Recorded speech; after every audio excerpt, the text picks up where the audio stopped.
Welcome to the Slop Farm. Enjoy the video. Start by gathering tools: a 3/8-inch drive ratchet, 10 mm and 12 mm sockets, a 3/8-inch extension, Phillips screwdriver, plastic trim tool, and safety gloves. Park the Honda Accord on level ground, engage the parking brake, and set the steering wheel straight ahead. Then disconnect the negative battery terminal to avoid electrical issues. Use painter's tape to mask the fender edges and protect surrounding paint. And position a jack stand if you will remove the wheel for better access.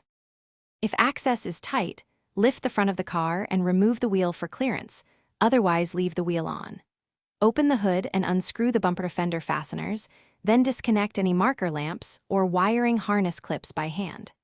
Use a 10 mm then 12 mm socket to remove roughly 6 to 8 visible fender bolts along the top, front inner wheel well, and door jamb.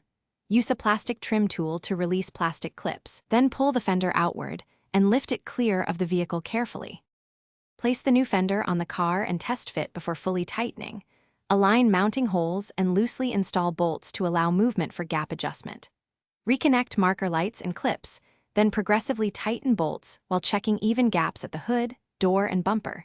Visually aim for consistent spacing of 3 to 5 mm where possible. Reinstall bumper fasteners, remount the wheel if removed and lower the vehicle, reconnect the negative battery terminal, and inspect the paint edges and door operation. Thanks for watching. Consider subscribing if we helped you today.